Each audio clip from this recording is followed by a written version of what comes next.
తన భార్య దివంగత నటి శ్రీదేవి ఆస్తిని ముగ్గురు వ్యక్తులు కబ్జా చేశారంటూ బోనీ కపూర్ మద్రాస్ హైకోర్టును ఆశ్రయించారు.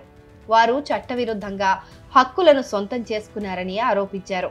శ్రీదేవి ఎంతో కష్టపడి ఆ స్థిరాస్తిని కొనుగోలు చేశారని, ఈ విషయంలో తమకు న్యాయం చేయాలంటూ మద్రాస్ హైకోర్టులో బోనీ కపూర్ పిటిషన్ వేశారు. శ్రీదేవి కొనుగోలు చేసిన స్థిరాస్తి వివరాలను కోర్టుకు తెలియజేశారు. 1988 ఏప్రిల్ 19న మద్రాస్లోని ఈస్ట్ కోస్ట్ రోడ్లో ఎంసీ సంబంధ ముదలియార్ అనే వ్యక్తి నుంచి శ్రీదేవి స్థిరాస్తిని కొనుగోలు చేశారు. ఈ స్థిరాస్తికి సంబంధించిన పత్రాలన్నీ పరిశీలించిన తర్వాతే దాన్ని శ్రీదేవి కొనుగోలు చేసినట్లు బోనీ కపూర్ కోర్టుకు తెలిపారు. ముదలియార్కు ముగ్గురు కుమారులు, 2 కూతుళ్లు ఉన్నారని, 1960 ఫిబ్రవరి 14న వీరంతా ఆస్తులు పరస్పరం పంచేసుకున్నారని పేర్కొన్నారు. వారందరి దగ్గర వారసత్వ ధృవీకరణ పత్రాన్ని పరిశీలించిన తర్వాతనే శ్రీదేవి ఈ ఆస్తిని సొంతం చేసుకున్నట్లు బోనీ కపూర్ వెల్లడించారు. అయితే ఇప్పుడు ముదలియార్ రెండో భార్య, ఆయన 2 కొడుకులం అని చెప్పుకుంటూ ముగ్గురు వ్యక్తులు ఈ ఆస్తి తమదేనంటూ చెప్పుకొస్తున్నారు. ఈ ఆస్తిలో వారికి వాటా ఉందంటూ తాంబరం తహసీల్దార్ కార్యాలయంలో అప్పీల్ చేసుకున్నారని, తాంబరం తహసీల్దార్ నిర్ణయంతో తాజాగా చట్టవిరుద్ధంగా ఈ ఆస్తి హక్కులను సొంతం చేసుకున్నారని బోనీ కపూర్ తన రిట్ పిటిషన్లో పేర్కొన్నారు. మోసపూరితమైన పత్రాలను రద్దు చేసి తమకు న్యాయం చేయాలని విజ్ఞప్తి చేశారు.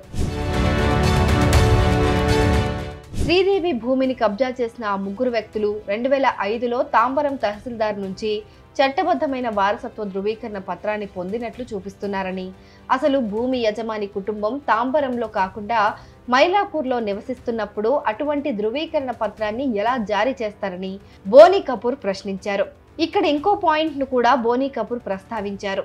ముదలియార్తో తనకు 1975 ఫిబ్రవరి 5న వివాహం జరిగిందని ఆయన రెండో భార్య చెప్తున్నారట. అసలు మొదటి భార్య బతికి ఉండగా దీన్ని లీగల్ మ్యారేజ్ గా ఎలా పరిగణిస్తారని ప్రశ్నించారు. ముదలియార్ మొదటి భార్య 1999 జూన్ 24న చనిపోయారని, ఆవిడ మృతి ముందే అంటే 1988లోనే శ్రీదేవి ఈ ఆస్తిని కొనుగోలు చేసిన విషయాన్ని బోనీ కపూర్ గుర్తు చేశారు.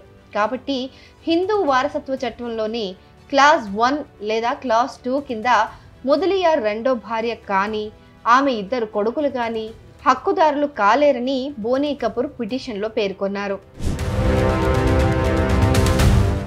బోనీ కపూర్ పిటిషన్ను విచారించిన జస్టిస్ ఎన్ ఆనంద్ వెంకటేష్ 4 వారాల్లోగా దీనిపైన నిర్ణయం తీసుకోవాలని వారసత్వ ధృవీకరణ పత్రం ఇచ్చిన తాంబరం తాలూకా తహసీల్దార్ను ఆదేశించారు. ఇదిలా ఉంటే 1996లో బోనీ కపూర్ను శ్రీదేవి వివాహం చేసుకున్న విషయం తెలిసిందే. వీరికి జాన్వీ కపూర్, ఖుషీ కపూర్ 2 పిల్లలు. 2018లో శ్రీదేవి మరణించారు.